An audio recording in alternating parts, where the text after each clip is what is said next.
I didn't fucking load up Zane's new his new sound, but eventually we'll get it. I didn't know you could do that. Yeah, nah, of course I can upload it. But what's up, people? Therapy without a degree. We in the 180s somewhere, chapter 180 something. We here. We got Zane over here. Hello. Natalie Cruz in the building. What's going on, y'all? What's up? She. And then we got who we got in the building? You want to introduce yourself in the building? I'm Pam. Introduce yourself to the people. I'd be fucking up my words. I went to introduce myself anyway. Hi, I'm Pam. She's like, I don't want your trash ass introductions. What's up? What's up? Not much, y'all. How y'all? What have y'all been doing today? Just got out of work, chilling. What's up? You want to watch? Reset. What y'all been doing today? I worked before I got here, so okay. The bulk of my day. Working hard? Or hardly working. What about y'all? I've been watching movies. I just got off vacation, so I'm back to work starting today. But I've been answering a lot of emails on doing a casting call. But it's not really a casting call. It's kind of like if you need help or anything, but AKA please pay me. That's pretty much what that. That's what type good. of. Yeah. No, that's more of like a call to action type of thing, right? Right. Something like that. All right. Nat, what about you? Working, same as both of y'all. Yeah. Yes, working during the pandemic. So answering all these emails, I can't complain. And we got to celebrate your birthday yesterday. Yes. So we still got that good energy from yesterday, Word. Waving over to today. So it's good to be back. Hell yeah, y'all. Glad to have you here. Pam snapped herself in existence. Just snap. She went from the Zoom to now. Yeah. She's like, I am with it. Yeah. Now, that was really dope, yo. That was dope to have y'all on the Zoom. That was dope for y'all to do it. And thank you, sir, for setting that up. No problem. All right. So, to listeners, if y'all don't know, well, you just said it was my birthday yesterday. We're recording this on January 4th. So, it was the 3rd. And the birthday was really, really cool, y'all. Like I said, I was really, really surprised with the fact that he set something up. I wasn't surprised at the party because we'll talk about that later, how Zane should just, thank God he doesn't cheat. Thank God he's not a cheater. He's not very secretive. That's great. No, I get No, caught. he is. He tries. He just fails. I'm just not good at it, so Oh, that's okay. what happens. Know your strengths, man. Know your strengths. Yeah. So, thank God. But nah, it was super, super dope. I was so grateful for everyone that was here. I felt the love a lot, and that's always good feeling that. I felt the love from all y'all. So that was really, really powerful. Because sometimes y'all know we go in moments of times where it's like you don't really, maybe you don't feel that love or whatever. But that was really, really dope. Also, yeah, maybe we'll get into that first. Because then also we got to know what you the boss is. Okay. But I want to kind of get into a conversation, a little topic that I thought of yesterday, and I got to figure out the way to put it because I don't want to come off weird. But I think as I was thinking about it, I was like, I think we all go through this as adults. And I was even thinking about all of us who I surround myself with today. I'm like, yo, I bet that we all go through it. The fact of that, like, you have your people now that you're with and you surround yourself with all the time and the people you love. But then you also have a lot of people that you, like family members, maybe brother, sister, uncle, friend, that you had so long of a relationship with, and they're not there no more. As far as not even just there because of, death or whatever, like just, life and you guys grew apart and things like that, or they're just doing their own things. Like, so first of all, do y'all each say that you have one or two of those people in your life that you like, Because just the first thing I thought of, like, it's one of those things, like when it's a birthday, it's like, yo, I've been having an amazing time and I'm grateful for all of y'all. But it's like, you still always stay. I'm like, damn, that person isn't here. Mm-hmm. Or like, you know what I mean? Like those type of things. So have y'all ever experienced that or know what I mean? All the time. Okay. Yeah, this is before the Zane even existed. So, yeah. What was the question? Just if you just experience that. That's just first what I want to get into. Yeah. I say yes for me. Yeah. I would say yeah. Nat, same thing, right? And it's, I think I think if you move this over a little bit, then it'll be a perfect like switch. So yeah, I just was thinking about that. I was just like, because at first I was like, I thought of it and I was like, damn, like I don't want to feel like, ungrateful for like who I have around me, none of that type of stuff. So I almost felt guilty for like feeling that for a second. You know can't, what I'm though. saying? You can't. Yeah. Okay. Get into that. Why? Talk to me. Well, I think that you can't feel guilty for growing apart from somebody, whether it was the both of you or just one of you, because that's a part of life. And like, yeah, there's like when someone passes and they're not there anymore, you feel guilty. You feel like survivor's guilt kind of thing. It's the same kind of guilt when they're just no longer in your life because you're like, oh man, like that person isn't there. Like we used to be so close. But I think that we stick too much to they're not being there as opposed to sticking more to like the memories and the things that they did bring us because that's what we have left, right? Mm-hmm. So I don't think that you should stick to that because it hinders the memories that you do have. It kind of like overlaps those that you've had even with those people.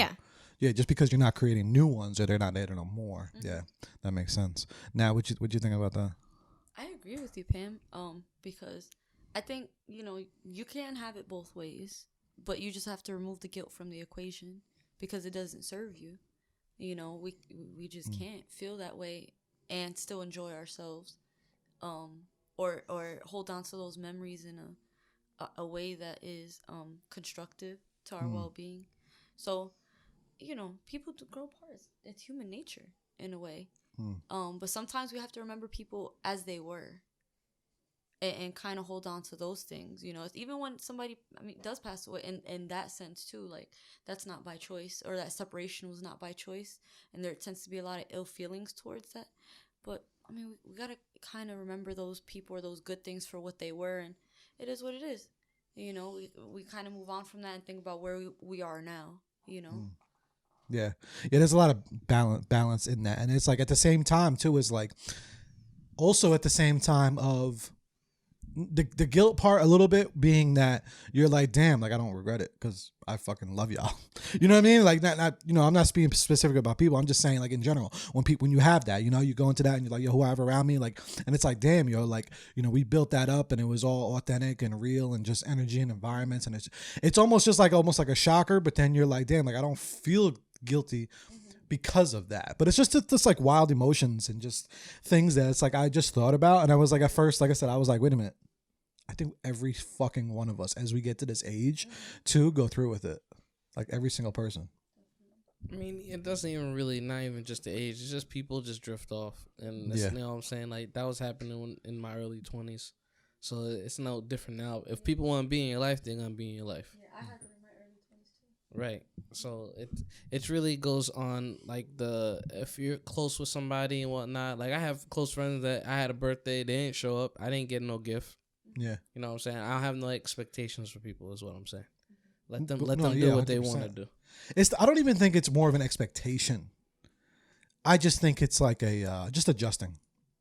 Like adjusting with reality or kind of like what you're used to. You know what I'm saying? Like at the same time of like not, like you're great where you're at, but then you also are just like, it's almost kind of like what I always talk about too, about comfortability. You know what I'm saying? It's just like you get kind of comfortable in going, like if you have one person that's like a best friend for fucking, 20 years, and then all of a sudden they're not around. It's like, it doesn't mean that you're not grateful for everything else. It just means it's just like, damn, it's that uncomfortable feeling of like, that's not like there you lost now. something because Yeah. you're so used to it kind of thing. Yeah. And it's super interesting how you mentioned about with the holidays too. I think you just mentioned it right with the holidays. Which holidays? No, just like in general, like birthdays. Yeah, like it's more than just a birthday thing. I think that could be also Christmas as well. Yeah, You know what I'm like, saying? I was just really into like birthday stuff, or just like if you consider someone your best friend and then they don't throw you a surprise party or a party in general, how would you feel about that? Hold on. Zane sets that fucking standard. Zane sets the standard. He's like, fuck y'all. Nah, I'm just with a birthday party. No, I'm being serious. You'll always have that friend that's gonna want to make sure like you're doing something on your birthday. Yeah, you know what I'm saying. That's real. I appreciate and that. and the people who say that they're your best friend and they don't even contribute to doing a surprise or kind of setting something up on your birthday, are they accountable for that? You know what I'm saying? Like, that's up to you to determine whether my friends need to do this for me. I mean. How's that? I feel like to a degree, you said something before, and I I half agree with you, and I half don't. Where you said, I don't like to have expectations of people. Or, right. don't like to put expectations on people, and I agree with that. Like you could get hurt in that way, but I also feel like no, I don't expect my best friends to always throw a surprise party, but I expect for you to reciprocate. So if I'm always like, hey, so what are we doing for your birthday? And I show up for plans and like, whether it's a gift or not, yeah, I kind of expect the same because, I expect you to show up to the table the same way I show up to the table. But at the same time, that's when you start to learn like, well, maybe they're just not growing with you right now. And that's where you kind of start to adjust to like, it's no love lost. It's just, that's not where you are in your friendship level. And that's where I want to be. That's what I expect from my close friends or my best friends. So. Right. Yeah. No, it is like you said. There is a fine line between that of not having expectations because I always felt myself to be that same person. Like I don't have no expectations for nothing. Like I'm that type. I believe in when I see it type of thing. Yeah. But at the same time, it's like if you're constantly having that mentality, how healthy is that? How healthy is that not for you? How healthy is your surroundings and how you don't expect anything? Yeah, like you know what I'm saying? Like that's just how I see it. Yeah. Like when y'all just now having that conversation, like it's like damn, like if you really thinking that with everybody or whoever, like if you don't have high expectations of that person, should they even be in your life? Yeah, are you growing with them? Are they outgrowing you? Or are you not living to your potential even? Because you're not, essentially, you don't have an expectation. So what are we here for? Like, what are we doing? Yeah. Yeah. And you know what? I mean, I think, too, we have to look at how valuable these relationships are in our life. Because that adds value to us as well. I feel, and I mean, maybe it sounds silly, but when I'm with you guys, I feel valued. And I feel loved, and I know that, I'm cared for here, and I know my feelings are being taken into consideration. And, and I agree with you. I think at the bare minimum, from a friend or somebody I love to say, let's say happy birthday. Let's say that's the bare minimum expectation. I don't need a party. I don't need gifts. Yeah, exactly. But just like, let's say just the bare minimum in reciprocating that love, going to what you were saying. What is that? And I think maybe we have to look at that standard in ourselves versus maybe all the other frilly stuff. Is like, okay, what do we need out of these friendships? Because I agree with you. We can't just go around having no expectations. But I understand where you're coming from because I have people in my life that I'm like, if I have an expectation of them, they're so close to me that I can't avoid not having a relationship with them, right? Somebody like a cousin or a sister or a mother or a parent or something of that nature. Where I can't avoid. Hold on, now. I'm actually gonna put this person on. That's fine. I don't know how I heard them all through the headphones. Yo. Oh my God, Coach on the line. Yeah, you live on the pod. Oh, nigga, what up? Hey. Did I call you at a bad time once again? Nah, you called me on a perfect time, man. What's up, yo? Say what up to the people. What up, man? What up, world? What up out there? Yo. Happy New Year, everybody out there. Happy New Year. Happy New Year. Yo, this actually would be a great topic for you too, man. Because this is something me and you talk about all the time. Wait, let Matt finish though. Oh, yeah, what's yeah. the topic? No, go ahead. Let's hear it. because he's out of context if I continue. He might not know. All right, so just because real quick, but I don't even know how to summarize what I say because when I feel like when I summarize it, it's gonna sound like a dick. But you know what I mean? Like, how do you summarize that? What, the friends aspect? Yeah. How do you? Like Have you growing. ever- right? Go ahead. I was gonna say like growing apart. Take it. It's FaceTime too, so you can see. Hi. But just bring it a It's little closer like- to the mic. It's like growing apart from people in your life, and like we were talking about it around birthdays, but just in general, like kind of feeling guilty for not being with those people anymore, but also like what expectations do you have from the people that are around you? Is that a good? How I would explain that. I feel like that every day, but it's not only you that can only make their way to make someone feel good. Obviously it goes both ways, but I used to like try to make my way out to people, and they don't text me back. I just be like, all right, whatever. At least I tried, but can't let it get to you like that. Yeah, that was the same thing we were kind of talking about where is the fine line of expectation, right? Like, do you expect more from people or do you expect from people that you want them to show up how you show up? I tried both those times, both those ways, and I just gave up. And I just said, man, I'm going to just live my life day by day. Whoever hits me up, whoever doesn't, it is what it is. I'm still showing love either way. Okay. Mm-hmm. Word. Gems, Calvin. Get gems. Yeah, man. You can't hear it, but he's giving you bombs. I was just calling to see how your birthday went yesterday, showing some love to you, bro, always. Word. Thank you, bro. I love you, bro. I'll hit you when we wrap up. All right, bro. Take care. All right. Peace. That's how to put him on the spot. You call me. You know what I mean? Sorry. Nat. No, it's all good. What was I getting at? Oh, we were getting at what You were saying you were on the point where you were saying like somebody that you love, that you have a relationship with yes, them. I have a particular, like, I have, I can count my hand, but I have a few people who I don't have grand expectations of, because I know they might not particularly be emotionally available, but that's not my battle either. You understand what I'm saying? I can't change that person, and I can't make them open up to me.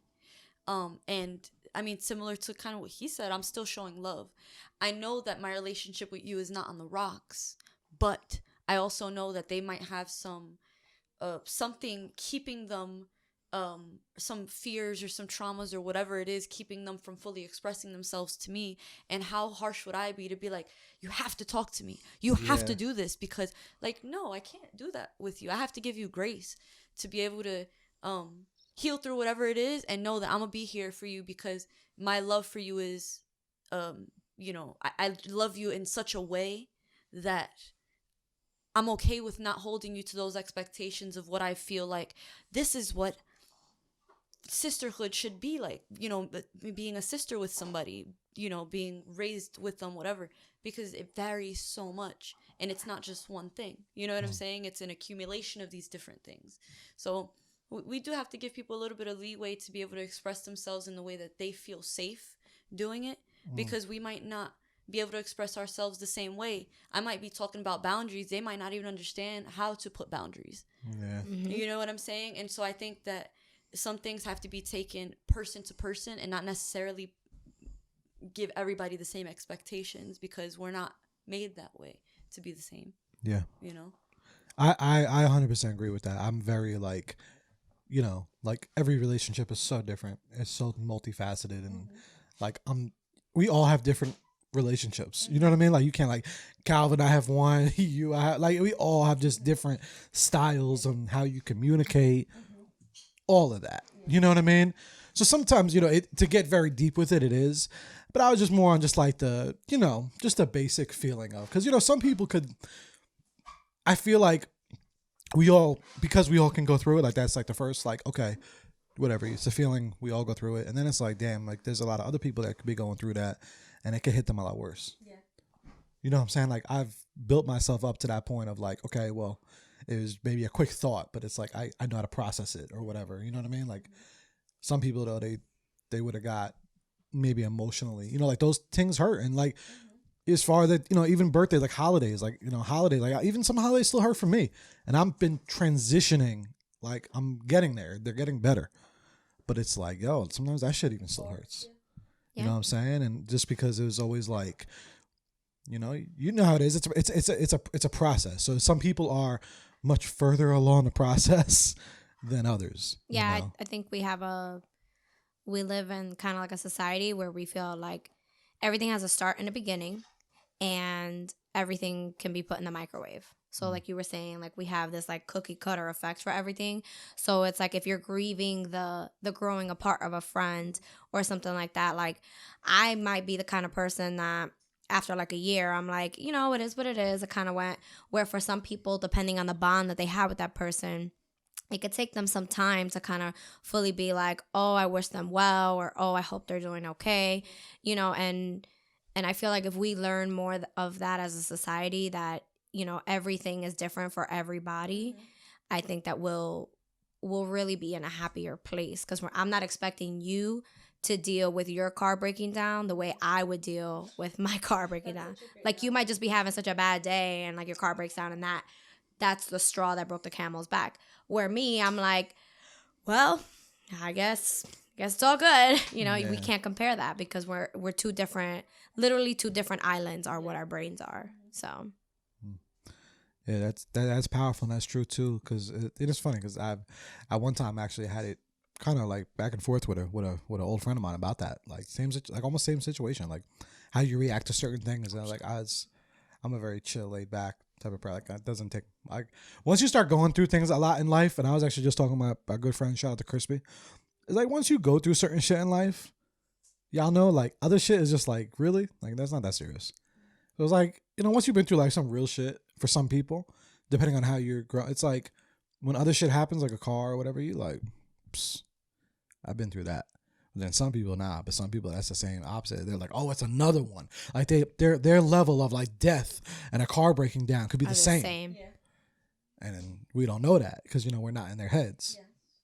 So, but yeah, just interesting things to think about. And what would y'all maybe say to people who are going through those things and maybe have a little bit harder time with those situations? You know what I'm saying? To maybe try to heal and try to get better in those, like, you know, for the birthdays and for the, because, you know, when I first think of it, you think like death. You know what I mean? Like, you know, you go and it's Christmas and you're like, you know, we all have it. Like, you know, in holidays, you always see those memes like holidays suck and all that types of shit. And it's like, that's a real thing for like a lot of fucking people. You know what I'm saying? But then it's more than just death, because when we get older and we start making these adjustments, and which we always tell people on this podcast to do, is change your environments. You know, I'm big for that. You know what I'm saying? I say change your environments, check your environments, make sure they're good, get out of that toxic relationship, all those type of things. We always say that, right? But then it's like, okay, let's just say you did that. Now, how do you cope with that? Because that's, you know, like, or whatever, let's just say life made you do that. What's that process? Something over the last couple of years that I've been, I guess you could say, an advocate of is feel your feelings. What, like we gave the example before where like one thing for me might not feel the same for you. Feel upset. You know, and with that though, you got to give yourself a point where like if you need a day or two to like lay in bed, cry, be in the dark, like really just sit in your crap. Do it. And then you have to work towards like, okay, now I have to find, even if it's a point of sitting in the grieving where it's something that maybe you don't deal with right at that moment, it's something you put on the shelf to deal with, feel your feelings and then work towards being in control of those feelings. Because if not, it turns into resentment. It could turn into self-hate. It could turn into a trigger where you could be in a room full of people and somebody says something and all of a sudden you're blowing up over something that you tried to suppress. So feel your feelings and then find a way to start to deal with them, get in control of them. Because if not, ultimately they control you. Yeah, that's a big point to it. You know what I mean? You could have a moment in a situation like that, you know what I mean? Like someone could say something and, you know, it's a process. Nat, what about you? Or Phil, you got the mic on. What about you? Oh, I think I have nothing else to add to Pam's, because I think that she, I know, I really think that you hit the nail on the head with that, you know, because I agree. There's no way around it. There is no way around it. Think of it like this. Oh, for you. No. I did a gunshot. Oh. Ah, you shot me. Oh yeah. No, but I mean, think of it. I got like fast this. fingers. I don't know if you keep up with me. Yeah, right. You know what happens to someone who may have gotten addicted to drugs for the purpose of trying to push those feelings down? Oh damn, you going to another level. Then I can't hear the snap, but So when you hear it, I don't make this part. no, it's called no the ledge. Go the ledge. You going past the ledge? Go fuck it. Go there now. Go there. Go there. But no, okay. So and then they get off to get clean. One thing that is very common is you see people reverting back to certain feelings that they may have had that were not taken care of. Mm-hmm. And you have a choice to either go through them or go back to suppressing those feelings and being comfortable with that. But you can't get past them. You can't have it both ways. You can't walk through it, experience those feelings, and then dumb it down with more drugs.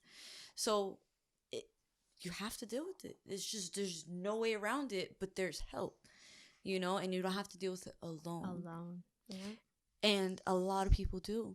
But sometimes we just have to look at what we do have, the people that we might have in our life or the resources that we might have, you know, and just get the help that we need so that way we can live the best life that we can, you know, with the resources that we have. Word. Yeah, I think whoever's listening to this, definitely like reach out to the podcast and ask for some help. If you can't find anybody, just ask here, and then we'll give you the best direction that we possibly can. But mainly, don't kind of fall into a bad habit. You know what I'm saying? Because I know a lot of people who they try to cope and they go right into either drinking, doing some drugs, and it's that's my coping mechanism. That's a toxic coping mechanism. There's different types. There's good coping mechanisms, and then there's the ones that you do not indulge in.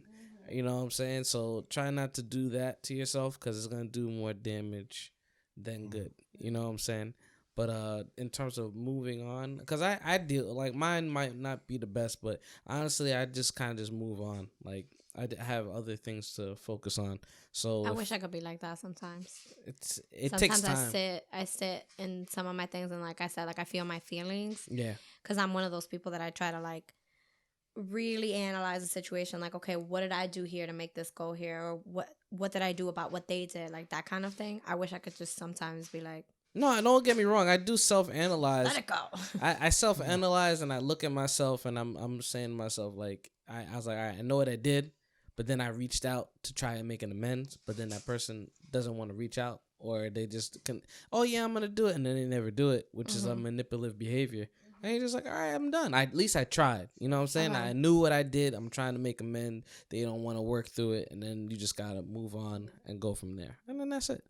Yeah, that's so true, and that's exactly what Calvin said as well too. Like, when you do, and that's kind of what I do too. It's at the same time. Like, if I always will do my part. Yes, you have to a point. And then it's like, at the end of the day, if you do your part, you can't. There's nothing of that.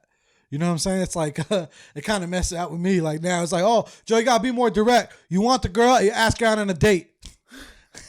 It's like, you gotta just, if you want that friend or you want to invite them over, like, yo, like, you have to just let that out or whatever, or say what you feel like. Yo, we haven't really been talking in a while, you know, or do whatever level you are at right now. Is you do your part, then in those times, I think it'll help, because that's always the same exact thing. That shit helps me. Like, oh, I know, like, I did, you know, like, I did my thing. Like it, you know, I did my part, and if they're not here, then that's cool. What else can I do? Right. What else can, like, you can't, like, I'm all about these last couple of years, you know, I've been about like taking and removing any unnecessary stress. And that's one thing I had a friend with, we were talking about last night. Yo, no one wants to deal with that. Like, no one wants to deal with unnecessary stress. Nah, BS. Like, you did what you did. You tried to do what you do. And after that, other than that, dub that. I don't got time for no if, no ands, or buts. But I kind of wanted to, because you made a very, very good point about the whole, like, with the drug addiction and stuff like that. And I just want to reiterate to people, like, how real that really is. You know, like you even brought me back to like a personal memory with me and my mom. Like that was a real reason why she was addicted to drugs. Was this whole thing of the whole feeling of that. Like hers wasn't really more of the people around her just with, you know, personal issues. It was just that people were dying. Like she had 3 brothers just pass in 3 years. It's too much. Yeah. 3 brothers in 3 years just all die. And coming from a home of a very family, coming with, you know, another brother, and then like, you know, like, you know, you coming from that, and some people just don't know how to process and take it. Nobody knows how to process that. That No, yeah, grief is yeah, the 3 same. brothers in 3 years. Pain like, is pain, but grief is never the same twice. Yeah. 3 times. Yeah, that's what I'm saying. Just like that level. Just so that's what happened to my mom. And at that point, she just said, "Yo, I don't want to." Like it was like I don't want to be here. Well, first it was just to keep it real with everyone. I keep it very transparent on this pod. The first was, "Yo, I want to see why they couldn't stop." So that was one thing. I want to see why they couldn't stop because I love them so. I want to see why. And then the second one was, "Yo, I just don't want to be here. Like I don't want to feel like we were talking about those feelings. I don't want to feel that. Like I don't want to go through life, those day-to-day moments without them because it just hurts too much. So I'm going to literally just numb the pain because she was very like, oh, I only live for you, Joe. So she's like, you know, I gotta, you know, I'm here for you, but I'm going to be numb while I do it. And it obviously didn't last too long, but it's like that people do. People go through that shit all the time. Yeah. They just want to be fucking numb through all of that. You know, through all those different transitions of life. And it's like, yo, you can't do that. You have to man up. Whatever the word is, you know, you just got to like, you have to step up to the plate and you have to be able to face those feelings. Like you said, talk about it, have those days where you cry or you go through it or even how we started this conversation with the new people that you do have in your life. If you do have those people, you talk to them about it. Yeah. Like it's cool. Like me and him have conversations all the time about maybe, I mean, like he just is like, oh, he's done. But maybe me, I'll still process things like, damn, you know, if that person was still around, whatever, like, you know, but he helps me with that. You know, we talk about those things in like a healing process. It's you know? hard. It's hard to do anything in life, but it's so hard to self-assess.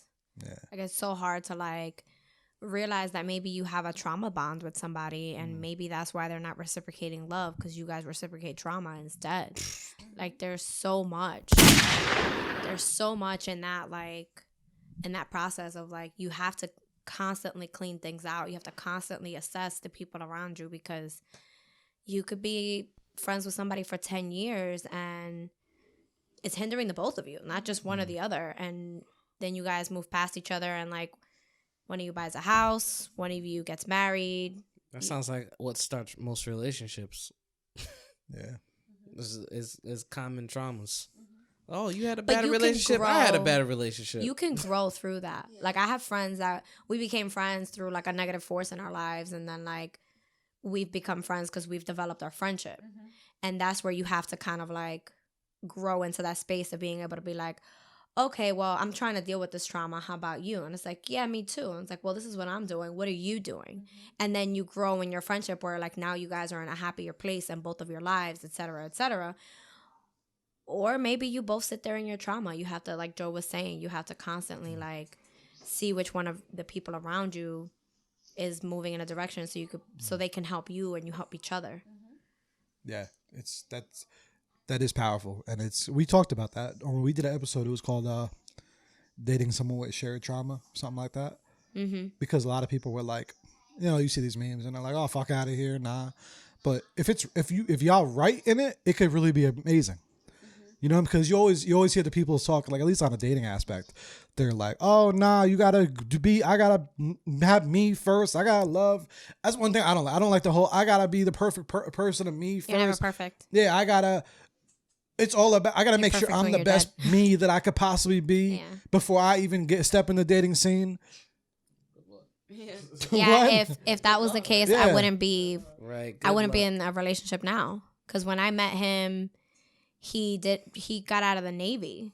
He was in the Navy for 10 years and he had to do a couple months worth of time because of something that happened and he was able to be honorably discharged. But if I would have based that aspect of, oh, like he has to be here because I'm here, we might not have even developed a friendship that led to a relationship where now we're building a life together.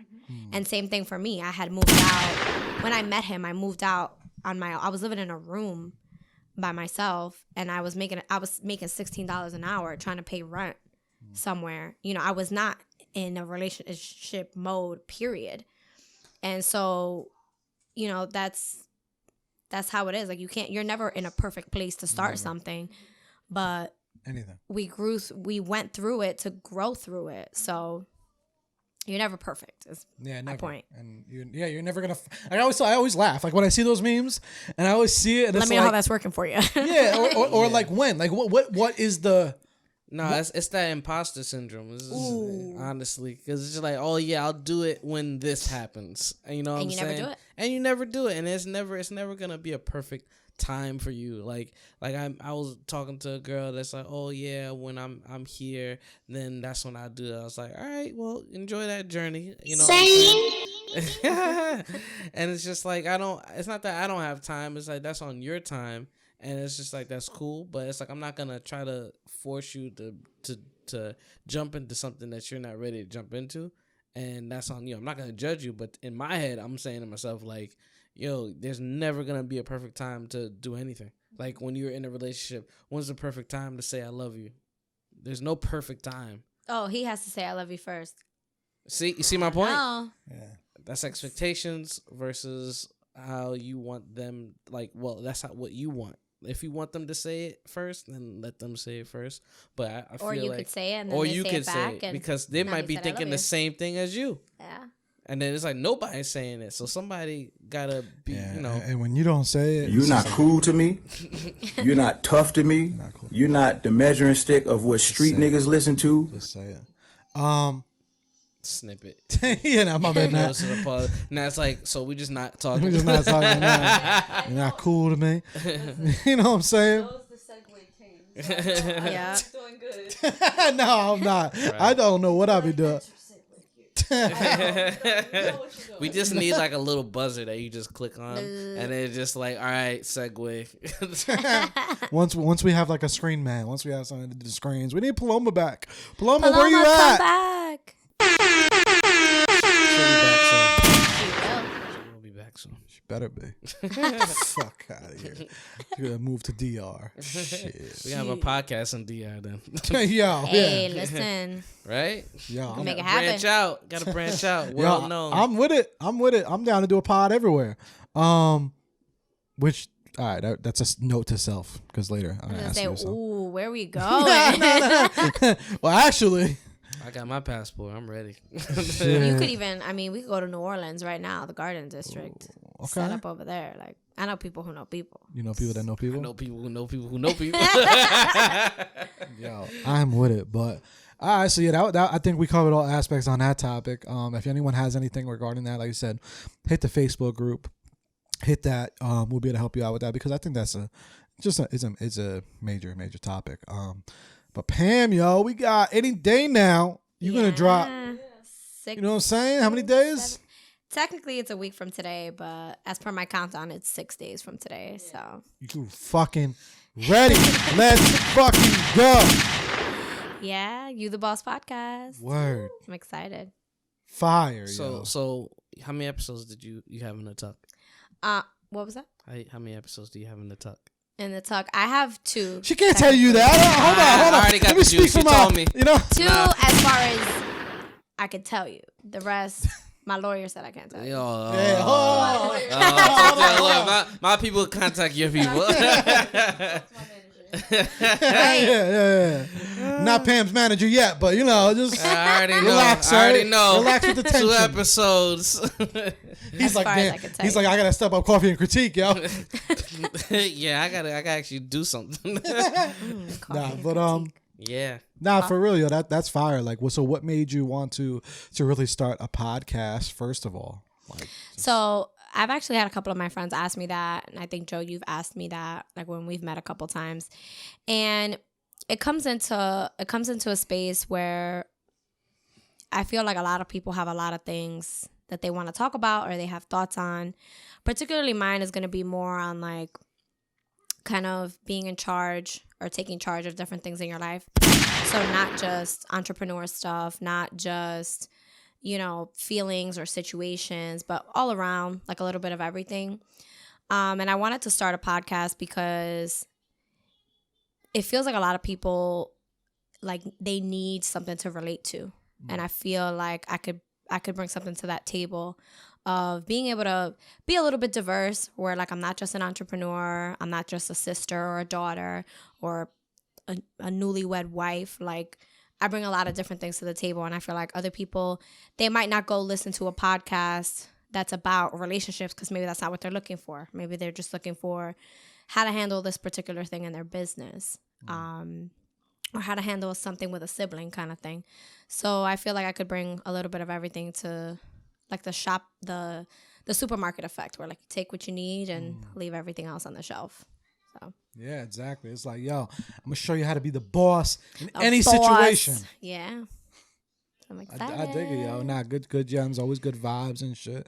Yeah, that's super, super cool, yo. I was so hype, yo. I was so hype with you. I feel like you were like the godfather in the sense of, like, you were sitting there like, I've been waiting for you. Like, it was like, those were like the vibes that I got when I was like, so I was thinking about starting a podcast. And Joe was like, yeah, come with me if you want to live.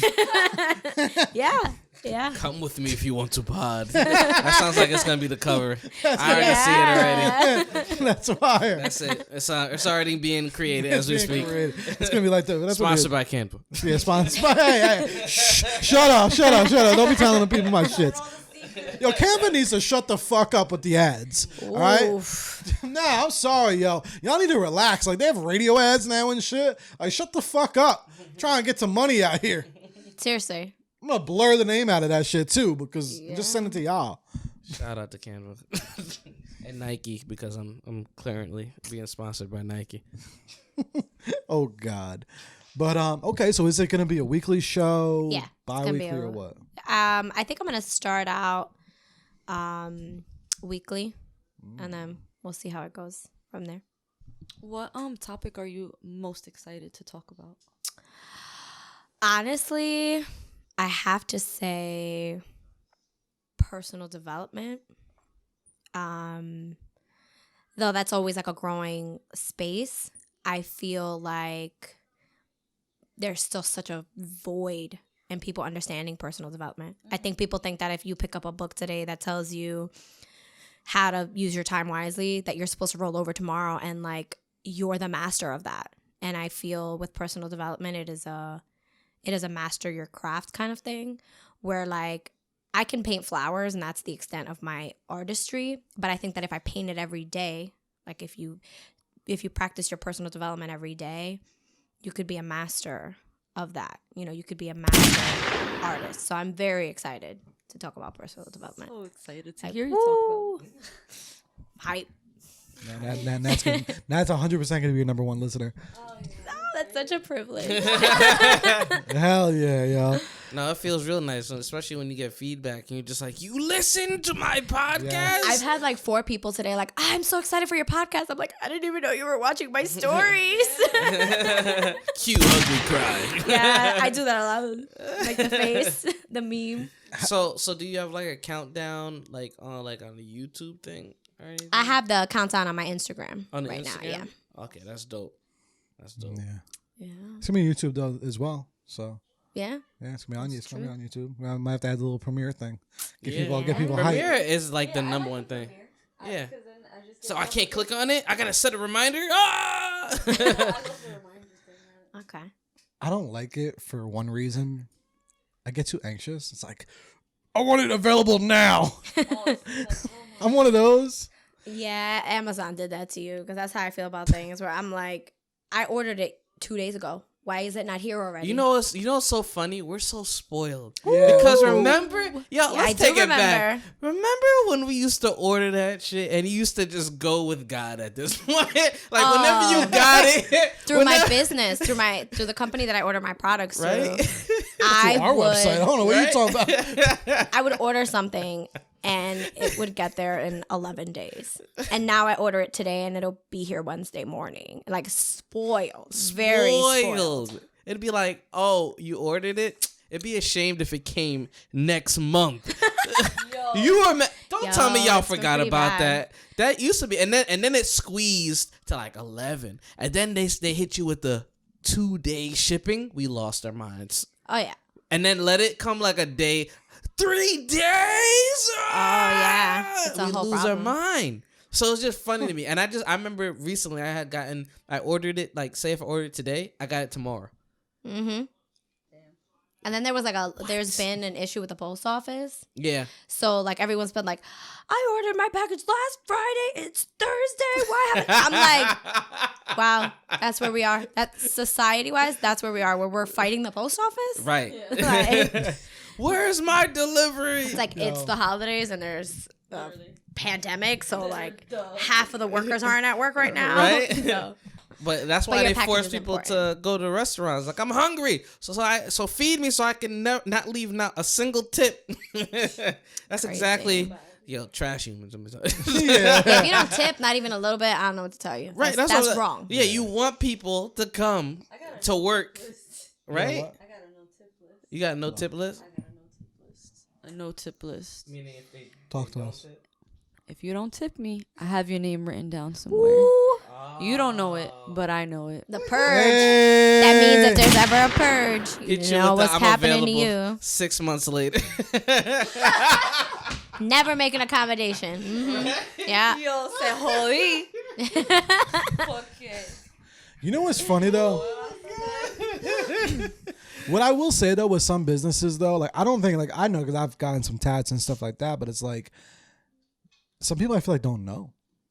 That's my double standard. That jar is there. But you know what? When I got my first tattoo, my very first tattoo. So where do we draw the line? I didn't know. I didn't know that. You know what it is? I feel like because they charge so much, we think gratuities included. It was also weird. I mean, the entire situation was it was like a weird vibes with the artists and stuff. But, because now I know better because I've been tattooed by Nat. So now I'm like, now you know. I tell that to my clients all the time. You know what I tell my clients? This is about sharing a toolbox. Kind of going back to what you were saying when you were like, I talk to my friends about it, and then we're figuring out kind of like how we cope with certain things and back and forth. Sharing a toolbox with somebody and like, telling them like the best way forward. I tell people, listen, whether you come to me or not, you're going to know what it's like to be treated well in this environment. You could go across the country and know that you're going to be in a good tattoo shop or not when you walk in. Yeah. And you left here with some tools. So now you know better, you do better. And not even just for me, for anybody else. So it's like, why not? It's like when you work with a good photographer or you work with, a good engineer, it changes your whole perspective on that shit. Exactly. And why not? Yeah. And what my cousin told me was people will pay you when they like you, if they like you, which is crazy. Even though you set that standard, people will pay you if they like you. They come to you because they like you. They come to you because or they because like you. you have such a high regard, like whether it was like referred to them. Right. And they liked what they heard, so they came to you. Yeah, I had clients that they couldn't afford me. They would send people that could. I've sent people to her all the time. I had a guy that I used to work with. I haven't seen him in like 3 years at this point. And he went to her at some point over the summer to start to finish a sleeve.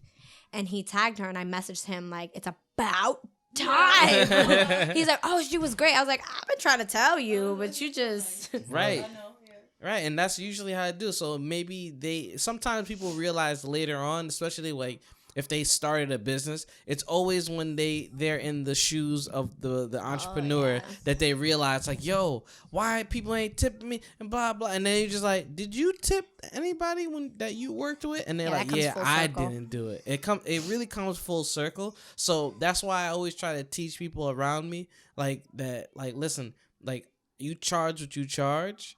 And other people around you, you want them to respect that, because if you kind of try to hit them with you should do this for free, like they're gonna do the same thing to you in the artist world. That's rude. Right? That's rude. It is rude, and it's just like, what are you doing? Like, especially like and this not to come at the community, but a lot of music artists seem to do this a lot, where they'll pay the engineer, but they won't pay any other creatives like that. Yeah. Like they'll maybe pay a producer, but they know they have to pay the engineer. And then when it comes to like doing music videos, oh, you know, I'm an up and coming blah blah this that, and the third. I was like, you got to pay them. Don't give me a top hat store. You know, whatever their rate is, pay the rate. You know what I'm saying? If you can't, then don't make them feel bad by saying, oh, you need to, you know, I'm trying to do you a favor and blah, blah. And it's just like, it's manipulation. And then those people also don't end up with success, in my opinion. Not Right. like raw success, because you're trying to, I forgot where I heard this. I heard it very recently where it was like, oh, you know, I work for this radio station and my cousin's like, well, you should put me on. Oh, you hear that a lot. You should put me on because like I'm your cousin. And he's like, do you know what I did to get here? How dare you ask me to? I don't owe you that. I might owe you like a recommendation as far as like, well, you could walk in that direction or do better there, but I don't owe you to put you on. Because, especially if they have, it's always the people who don't support. right. It's like, where did you come from? It's like, I'm like, she's like, herb, like Dragon Ball Z. But yeah, it's usually people who don't show you the support that want the biggest discount, and you're just looking at them like, what's going on here? And I didn't know discount was on the menu. It's not on the menu. I don't remember putting that there. I set the standard with Nat because Nat would be like, no, there was a time where just me and Nat were just giving each other money. Yeah. Like I would book her for something and she booked me, and the money just kept on bouncing back and forth. I'm like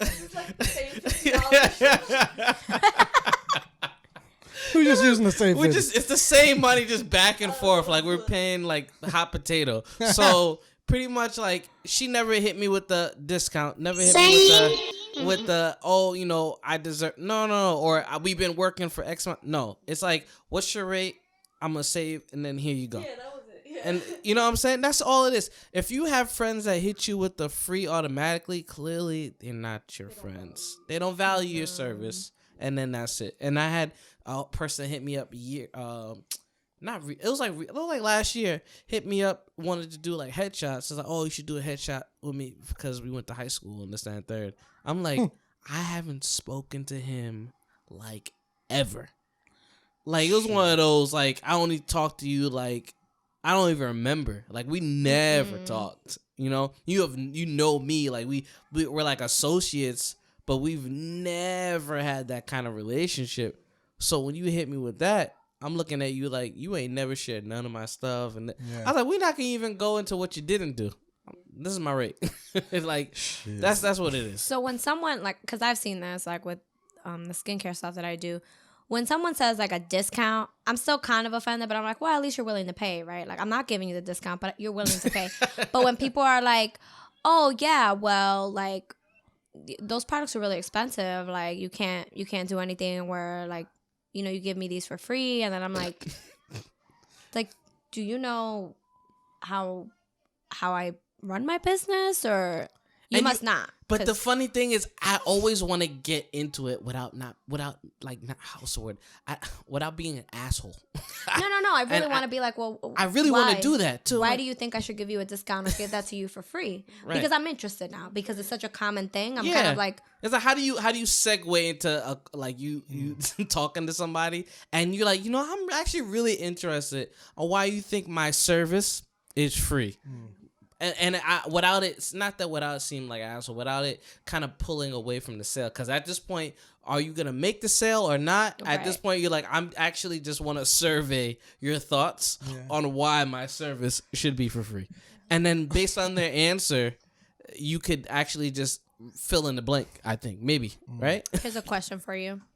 If you're, because I've seen this with like these brands on Instagram particularly. They'll say, hey, like we want to send you this so that you can promote it and we can give you a code, but you gotta buy $300 worth of stuff.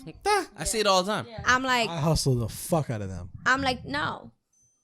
Well, so you know what's funny about that? I don't like a bait and switch. That feels like a bait and switch to me. It is a bait and switch, and it's No, you do it. Damn. That's not playing with that one. She's not playing with that one. No, listen, it's funny when they do that because it's like they should be paying. All right, I'll give you a prime example. People always post pictures because I follow a lot of models of Calvin Klein, like them with Calvin Klein, and they take pictures all the time. They literally are probably rolling in money for how much free promo that they're doing. So based on that, they're like, you know what? Like companies will say, hey, if I send this to you, you can model it, but essentially you're supposed to be paying for that.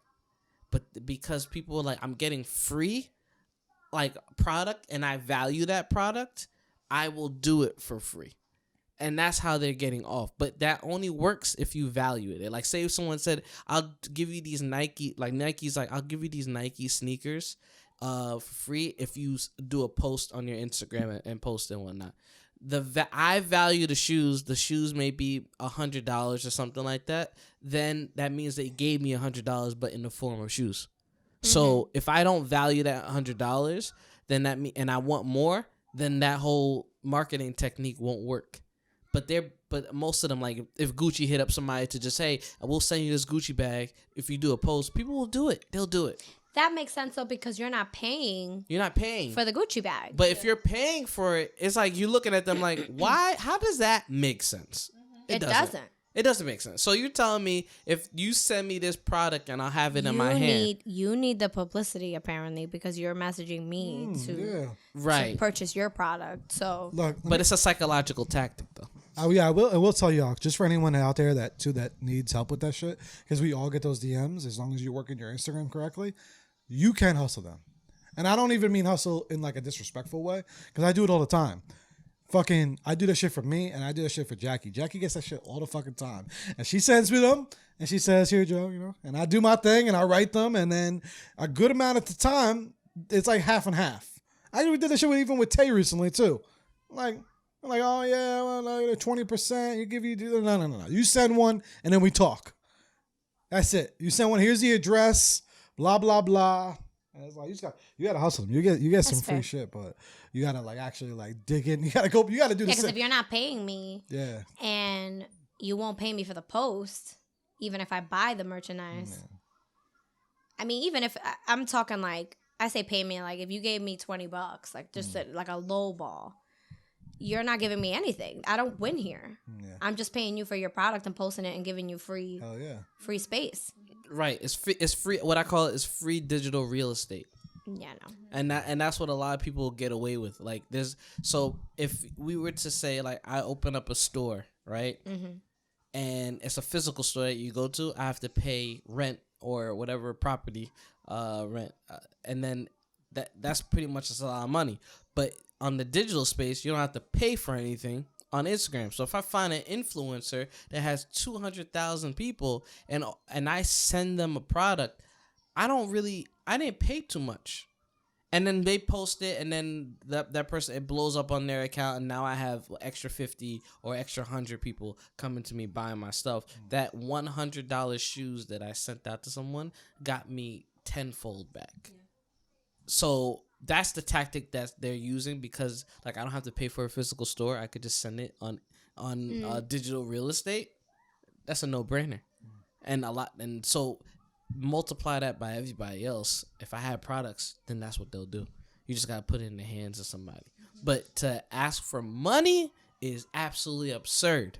There's a lot of balance with that whole tip thing and then asking for money. There's a lot of that, but just the last thing I'm going to say on that whole tip thing is just there's a lot of uneducated people out there. And I worked in 2 jobs that were always that I always met people that just didn't know. And I just came across, like even just friends and stuff, like they'd be like, oh, you get tipped?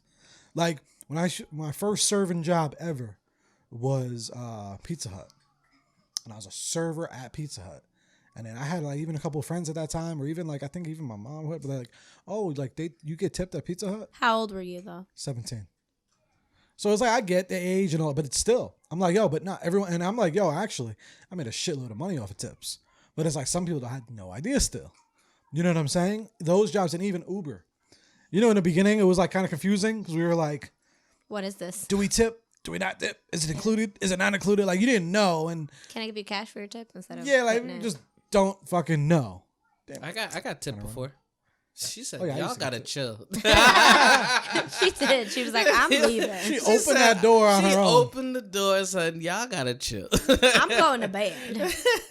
But what was I gonna say about the? Oh no, I did an Uber ride before, and they paid the amount. They did the tip, but then they also gave me money extra. I guess whatever, because sometimes they'd be like, oh, I was a little late, or they want me to drop them off a little further, whatever it may have been, and they just gave me extra money. So that's just sometimes it's really on the person, because some people will, like, even if they didn't know there was tip, they'll still tip. So I feel like that's not even an excuse anymore.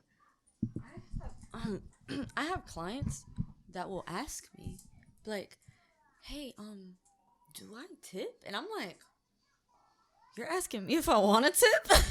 More money? Like, you know what I'm You're saying? asking me if I want money? Yeah. And like, personally, and a lot of folks in the service industry, whether it's hair, nails, tattoos, or actually serving people food, a lot of them are like, yeah, like, I would appreciate a tip. I personally think labor should equal some type of monetary exchange. And that's because labor is equal your time, right? Yeah. So, if I've had clients tip me $1, $2. I don't care. I'm not going to get mad or anything like that. And in reality, I joke saying I have you guys' names on a list. I don't. But Damn, I thought she really don't. did. So she says. I know your names by heart. I don't That's need where the list. list is. But in reality, I'm not really getting upset if I don't get a tip, because that's not my only income. But if you're talking about servers or bartenders that get something like $2 or $3 or $4 an hour, that's not sustainable. And I think we have to realize our role in exchanging money for services and how valuable that is, and how exchanging money is a form of support. And if exchanging money is a form of support, then consistently not exchanging money with somebody for labor is what? What is it? No, it's taking advantage of somebody. Money without labor. I see.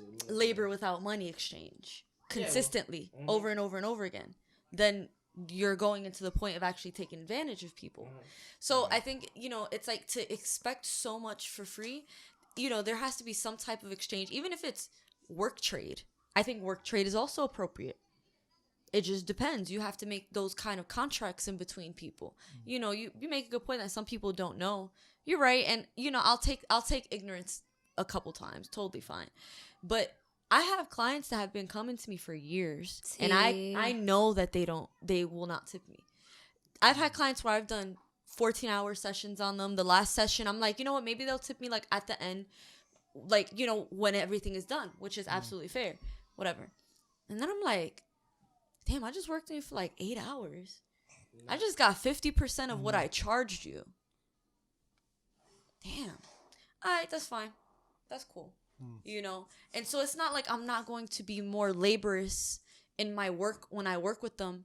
I'm not going to treat them any different, anything like that. However, the clients that do tip, they get priority. At the end of the day, they get priority. It's like the person that leaves a deposit first. Oh, that is monetary exchange. You are That's paying become for a my big thing. time. The deposit. I love y'all that do the deposit. I love y'all it. Who dropped the full. Oh yeah, because the deposit's required now. That's required. Yeah. So full. Oh my God. Bless thee. Thank you. So I mean, I think any kind of labor, if you're taking your time on it, like, and you're giving it or expecting something from somebody's labor, you should exchange money with them, because we gotta eat. Yeah. People have to eat. I think that's the thing that people don't realize. People think that tipping stops at a server. Yes. Yeah. They don't realize that, like, the photographer that does your wedding, like, yeah, you paid them. And this I learned from having friends that are in that industry. But it didn't occur to me that you tipped, like, the photographer at a wedding. But you're a tattoo artist, like that's not something that comes with age per se. I think right. I think that was like a kind of like, I feel like if you have someone working on your body, you're not gonna see them again. Sometimes you might tip them. They worked on you, like you know what I'm saying. It's a little bit of all the different type of services, I think. And if you tell me, I'm sorry, Joe, to cut you off. No. If you tell me that you can't afford a tip, then maybe you can't afford the service.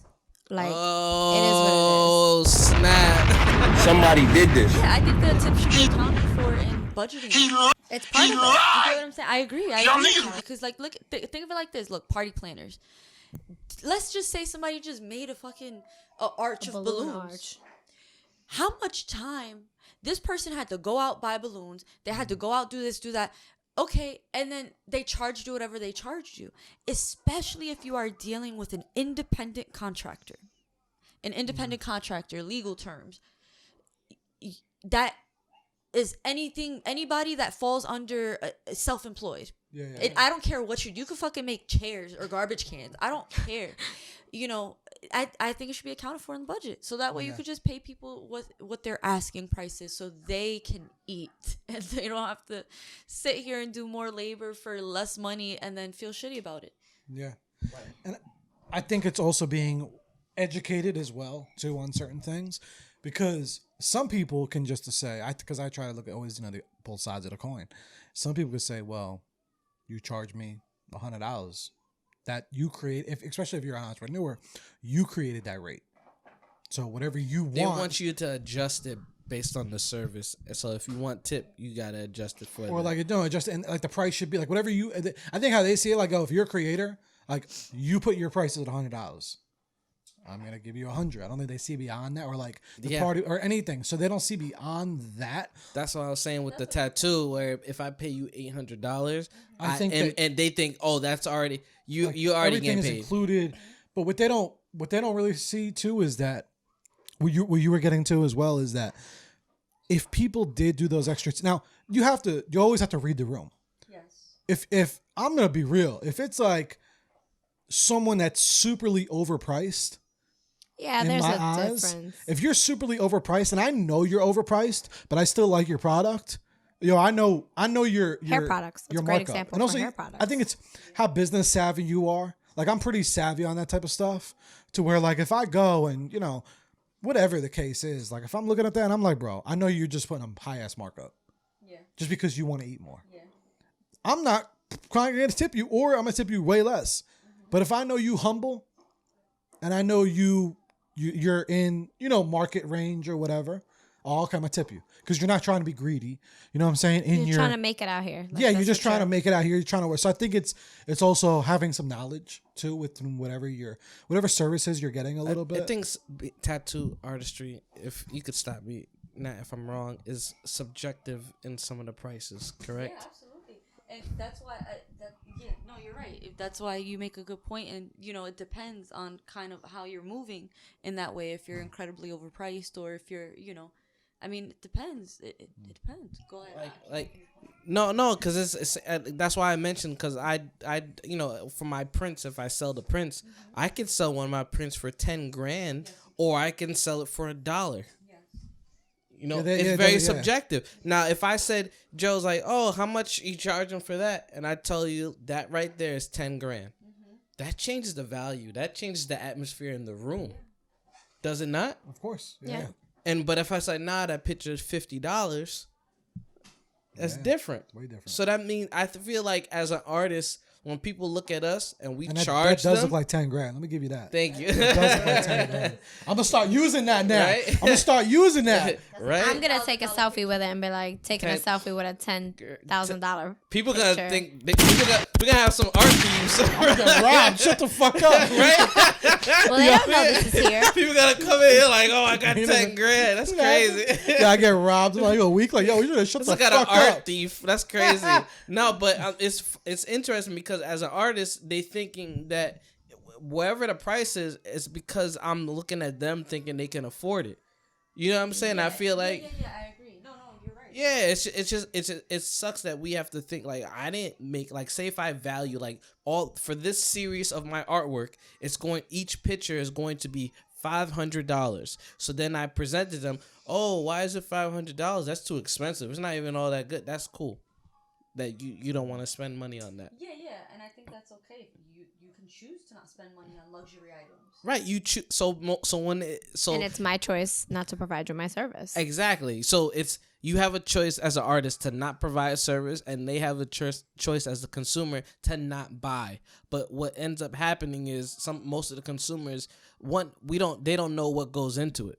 Like, especially like a big painting. Like, say if I painted a wall mural and I say that's $10,000. Well, they don't know that maybe all that time that I spent there could be time that I need for my rent, or the materials and paint that I have and whatnot. It doesn't matter. You don't have to justify it. You don't have to justify. It's the price and it's the price and I have an example of like what you could say, like, something's going on with your plumbing and the plumber comes and charges you $300. Right. He hit the pipe twice. Right. And you're like, why are you charging me $300? You hit the pipe twice. So then you take the bill back and you write on the bill, $20 for showing up and $280 for knowing where to hit the pipe the 2 times. That's where the artistry is and the service is and all of that, because I know you as a photographer and I know someone else as a photographer, and she might be in the game a little bit longer than you, or she has a certain kind of vibe that maybe I like your vibes better than hers, but her prices are also, let's say they're higher than yours or they're less than yours. I can't compare both of your art forms based on your pricing. Right. I compare it on you doing what I want or what it is that I need done. Right. The experience that's needed to suit your needs. Right. You can't that's why I'm like, you can't show up to the table and say, well, I want you to charge this, and it's like you pay crap, you get crap. So if you want cheaper, you have to go less. And trust me, I get people who name their price. Oh, I have a wedding, I'll give you $2,000. Yeah. I'm willing to pay a little bit on the pictures for a wedding because, like, those are the memories. Yes. Right. But it's the factor of naming prices. Who are these people? Right? No, it's just... Where they at? Right? It's just, to me, it's comical. Granted, like, people, like, if people in the industry, they know, like, when you do a wedding as a photographer, you're not just a photographer. Yeah. You're, like, the therapist. You're the coordinator. You're the director. You know what I'm saying? You might be the piece in the room. How convenient is that? Right? Wow. How convenient is fucking that? So in business, you really gotta sit down with them. Like, yeah, I heard what you said. So you just named your budget, but that's not what I charge. Yes. And there's people who kind of do that where I know you deal with it. Oh yeah, I have this arm tattoo and whatnot, and it's gonna be a full piece. It's like $800 good, and you're looking at them like, you didn't ask my price. Yeah, you didn't. Unless you're saying you're dropping $1 million, you can't. Don't drop what you're. And even if you come like, well, I'm in this ballpark of a budget, right? That's okay. And I feel like as an artist or as an entrepreneur, it's your right to be like, I'm gonna be transparent with you.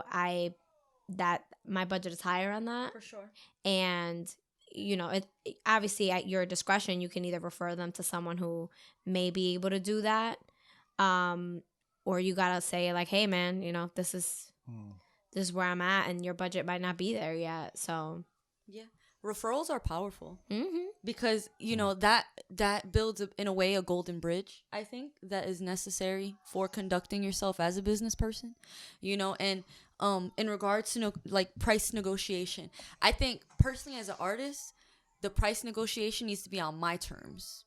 You're coming into my house asking me for services, so this is my food. Exactly. Right. So there are occasions where I have clients where I say, hey, listen, what's your budget like? This is kind of what the price range is, but I'm curious what your budget is, because I'm interested in making this piece for you, and you're interested in receiving my work. And so they'll be like, you know what? Let's say I price something at between like $100 and $150, and they're like, you know what? My budget is more along the lines of between like $1 and $120. That is absolutely reasonable. Guess what? We're meeting in the middle. You're getting the service that you're asking of me. I'm providing the quality of work that you're expecting of me, which is why you're coming to me for it. And we both win. I leave with money in my pocket and happy because I didn't shoot myself in the foot and an undercharge. And they're happy because they're like, damn, I fit within my budget. I got the work that I wanted, and she wasn't an asshole. And guess what? Yeah, that golden bridge is made now. And whether that person comes to me back or not, I can guarantee that they're going to tell their friend about They're me. going to say who did it and all that. Yep. So with that, you know, there's a way of negotiating things, but I you know, I don't think that the person on the other end that is receiving the service should be in charge of the negotiation. I think that needs to come from the artist, and they kind of have to steer that conversation. And even, you know, kind of what you were saying, help them understand too. Because I have clients that ask me specifically, hey, how do you get paid around? Like, what is the process like? Do you rent or do you do this? And when I explain them what my process is like and that I have to buy my own tools, their perspective has shifted. Because now they're looking at this service a little bit differently. Now they're like, damn, okay, you spent, you know, on this setup right here, you've been working for 10 years. You know, you're consistently good, and you spent $30 on the setup. So, you know, every time you do a tattoo, it's a minimum of $30 on this whole setup right here. All right, you know what? It is worth it. If I'm paying her $100 and out of the $100, she's getting $50. No, here's that extra tip, whatever. And that stuff is appreciated because as an artist, you feel valued. You feel like your work, your integrity, all of that stuff is in alignment. You know what I'm saying? Yeah. It makes you feel good, so you can continue doing the work that you choose to do, you know? Yeah. And, you know, with that as well, I think there's a lot of value in that. Like, at the same time of also being that there's so many things that people do behind the scenes to show that, yeah, like, you know, you deserve a tip or you deserve what you charge. And one thing I always tell people, and we talk about a lot, and, you know, we all do, is like, I love showing the BTS of shit. And it also, if you do that, so I'm kind of encouraging creators and entrepreneurs to show that stuff. You know what I'm saying? And then people will see the value a little bit easier, because people don't know. Like, if I see that finished product, I don't maybe know. Maybe. You know what I'm saying? Honestly, that was ours.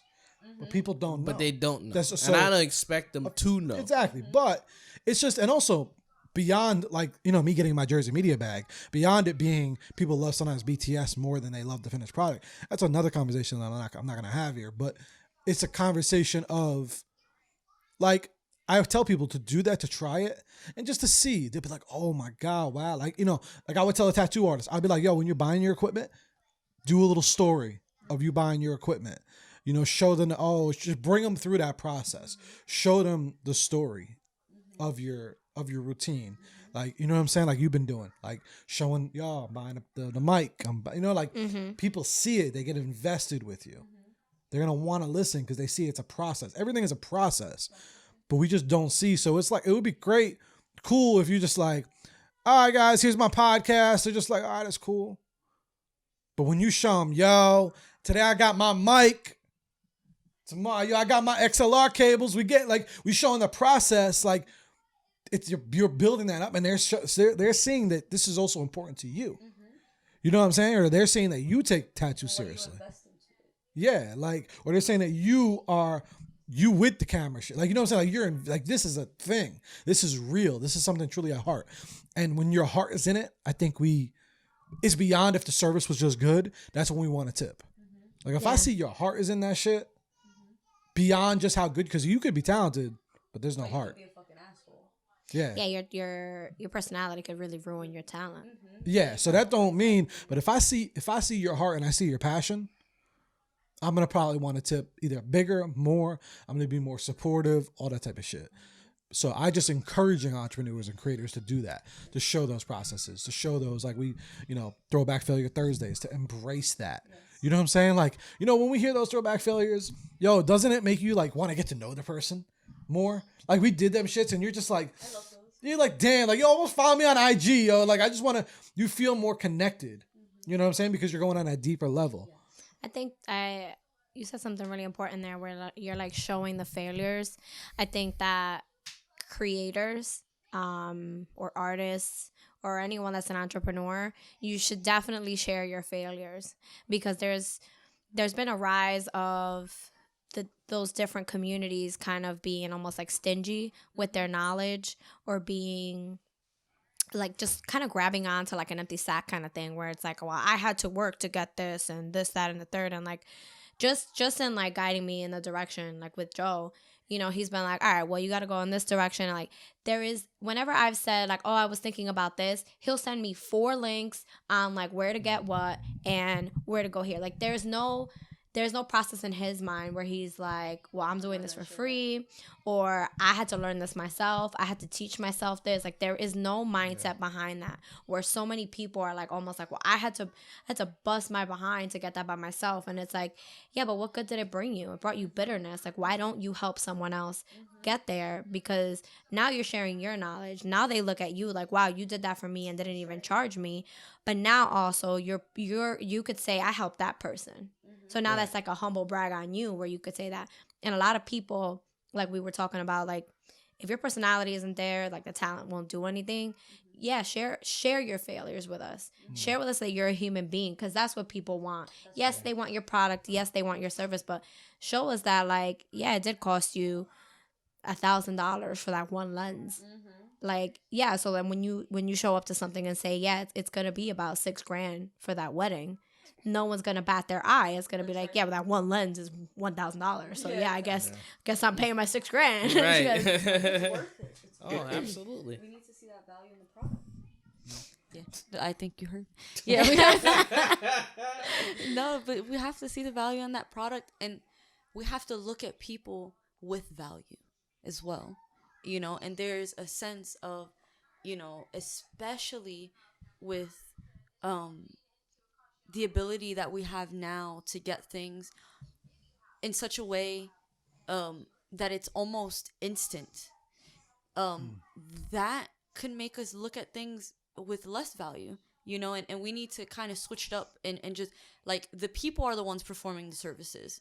You get what I'm saying? The outcome, of course, we value that, but we have to value the people that are putting in this work, this laborious time, this energy, this knowledge, you know, that counts, that has a money sign on it, right? Knowledge has power in that sense. With monetary exchange, fuck that. we need to eat. No, I was gonna say, do you honest question? Do you feel like it does come off as I would say cumbersome when you kind of just give extra money, even though it doesn't matter if you don't have it or not, just extra money. So if it costs $20, would you willingly give an extra $5 or $10 attached to it? You know what I'm saying? Like for example, cashiers do not get tips. Do you think that would be nice if cashiers used to get tips back in the day? But you think that should be a standard? Now they're told not to take it. Actually, I'm gonna retract. I'm gonna say the same thing. Do you feel like it's cumbersome to just give extra money, just just at a base level? It's kind of like, oh man, like if it's a big deal, or like, if yeah, it's like extra drag kind of thing. Yeah, man, that's kind of like going out of the way to give. Do you feel like especially when we see, oh, would you like to donate or something like that, and it's extra money and whatnot? Because I feel like in my situation, I have no problem tipping. I tip, so it's just like I had to train myself to not feel like tipping was like, oh my God. So, and I feel like a lot of people have that. I don't feel that way when it's tipping. My only when it's donating, when you're like, oh, would you like to give this amount for donating? My concern is I don't know where that donation is going. That's only ever. So when it's tip, it's like I'm tipping you as a cashier. I'm tipping you because you scanned my groceries and put them in the bags. You could just go through. You can walk. Like, yeah, I wanna give you that extra couple of dollars because I didn't want to do that. I didn't want to bag my groceries. Like, why not? Like, yeah, does it cost a little bit more? Yeah, is it more of a strain on your pocket if you don't have the money? Sure, I guess. But you're supporting someone else and you know where that money is going. Where like sometimes when you donate to like bigger organizations, you really don't see where your money is going. Yeah. And also, no. So 2 words: tip and donate. Do you feel like people are more on the edge with donating than they are tipping? Because if I say, "Can you tip us for our service?" that sounds better than versus, "Can you donate to our service?" I feel like the word donate means I'm giving a lot more to That's nowhere. kind of funny because what I'm going to end this podcast with. So with donating, I'm talking like the bigger companies. Like when they ask you, do you want to donate $1 to St. Jude's or whatever, right? You're like, well, it's just $1. Like, okay, yeah, sure. But you don't know what that dollar is doing. And yes, some of that you can educate yourself on. But if you said like donate to the service, To the crowdfunding of Therapy Without a Degree TV show. Right. I see that. That I see as a donation, but tipping you is not the same as a donation, because tipping you is I'm giving you like a bonus for your service. Where like I can use this example. Like if you work an extra 15 minutes every day over the course of 2 weeks as an hourly employee, that little kickback comes in your overtime. It turns into like whatever. I can't do the math, but I'm just giving the example. Whereas when you're tipping someone for their service, that's their little bit of overtime, because now you have to remember their service doesn't end here. They have to go edit, like Nat was talking about with her setup for each tattoo. The countless time that goes into editing things and stuff. Like that's not a donation. That's in addition to what you're charging me at your base level here for your service. That's that that extra cup of coffee you need to edit my pictures after a long day of shooting. Yeah, it depends. So my actual attack is the word also playing a major factor on how much money. Like, so if I say, like, for your podcast, what would be the best word to get people to, to fund your stuff? Would you rather them to tip you for, like you put a lot of time and effort into the podcast itself and you're dropping knowledge? Would you prefer them to tip you for your time, or would you prefer them to donate? So I think the separation with tip and donate is, I feel people think tipping is like I'm paying you extra. And with donating, it's like I'm giving you money to do something that maybe I support. Is that different? I do feel it's different though, because like I'm not tipping St. Jude's and what they do with children. Right. I'm donating whatever I can to them because I believe in what they do. With Therapy Without a Degree and the series and donating to that, I believe in what Joe's trying to put forward in that program. Thank you. So yes, I'm gonna donate to him. When you tip an artist or you tip a person, you're giving them a little bit of a kickback for what they've already learned and how they got here. Like, yeah, my base level it's like taxes, right? Yeah. You bought your house for $300,000, but for the rest of your life, that however much the taxes are on that house, that's what you pay on that house. You're paying a little bit of tax to this person who literally breathes, eats, and sleeps what you see as just taking pictures or just doing a tattoo. There's so much more behind that outside of their quote unquote hourly rate. So it's not a donation. It's the little bit of tax that you're doing for the service. So it sounds like tip is a little, donate is a lot, but I feel like neither of them are capped. They're not capped. They're not capped. Money has no cap, but that's a whole separate thing. So that's what I'm saying. So either way, it sounds like it like, what's the discretion between the donation and versus the tip? Is the donation to the company, and the tip is meant for an individual? No. How does that work? I think tip is more associated with services, whereas I feel that donation is more of a choice. Where when I feel like tipping, people have this sort of sense of urgency about it. This sense of obligatoriness, like no, I want to show you my gratitude for you. That is kind of what I feel like, because I think the gratitude is there for both donation and tip, but I think tip is more reserved for services that have already been done, whereas donating could be more to create something. Yeah, to create something or something that needs to be made, whereas donation could be something that's more of an it's like you go to the museum and they say, hey, it normally it costs $20 to get in here, but we don't charge. You know, you can give us a penny, you can give us $10, whatever you'd like. Do what you can, kind you of do thing. what you can. But it still helps. So you know, tip is service based. I feel like tip is service based. Yeah, Yes. I think the difference is donate is you're donating to something that you're maybe not. It doesn't really it doesn't benefit you too much, maybe, or on the grand scheme of things.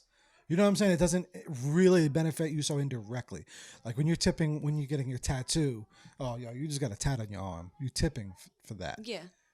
When you're donating, it's just like, okay, maybe you just know and you genuinely support that tattoo shop. Yeah. But it doesn't really benefit you, but you want to support it.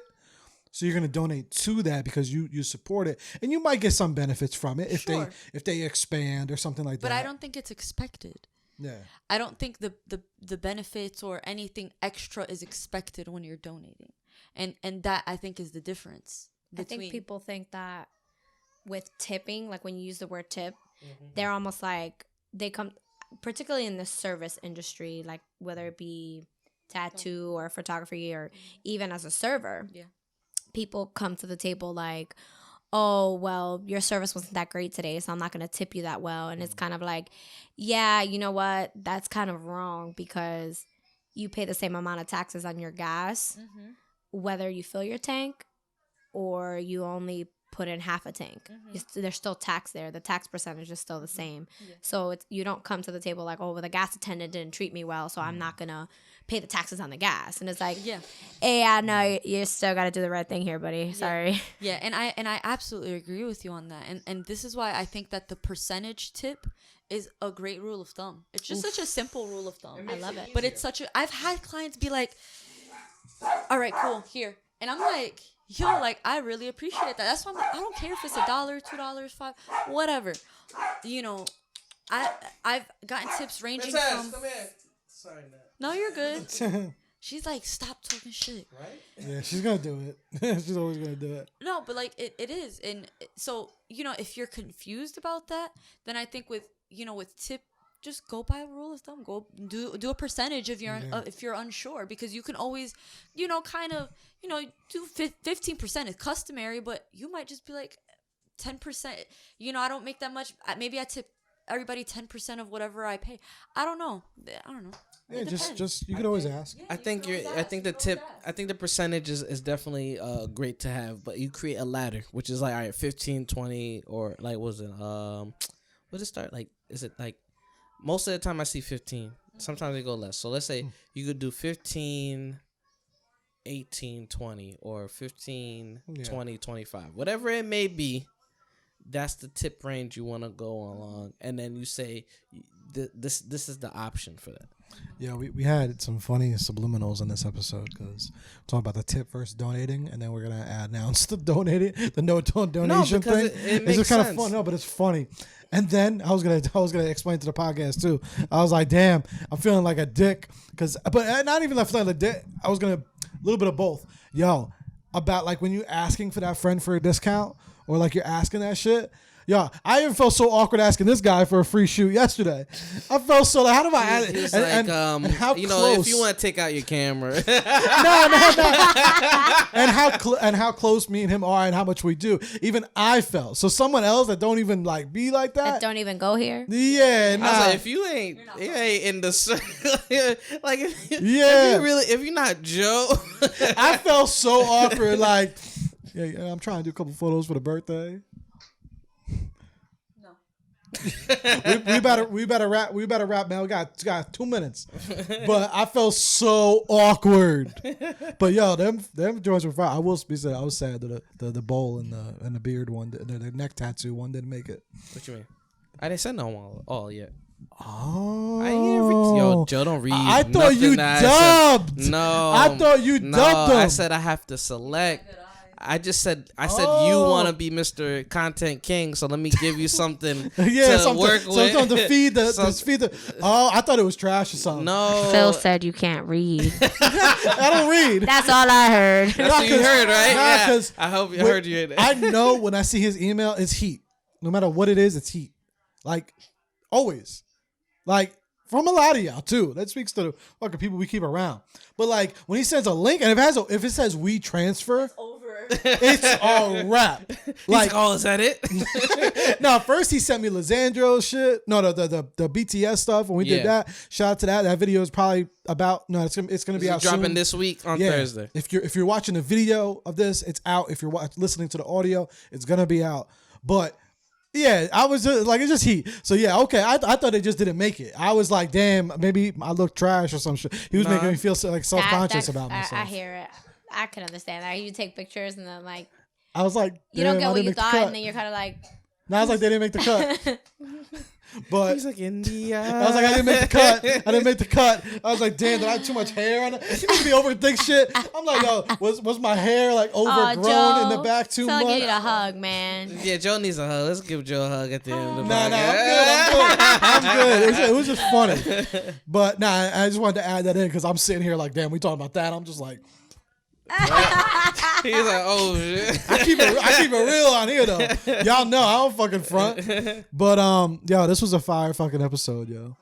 For real. Thank you for having us. Yo, honestly, we all have shit to do. This could have been like a 4-hour pod. Easily. I have so many more things I want to talk with y'all about. Like, I want to know, like, we need a part 2 because I want to know how y'all like met. I want to just get into so many different things. Like, we need Pam on more. We have, yeah. Yeah, you need to come on. I'm booking you for like 2 more episodes. You need to have like a tap podcast, like for all your. You know, I want to get my elephant shaded, so that might be a yeah. Just have the labs on, and then. Yo, oh man. No. I tried. More I talked to Nat. ideas. You can't because of COVID now, right? Can't like have a. I can't have anybody here, but I could always come over here like for a one-off tattoo. See, and we filmed that because yo, I'm ready for building content for Nat.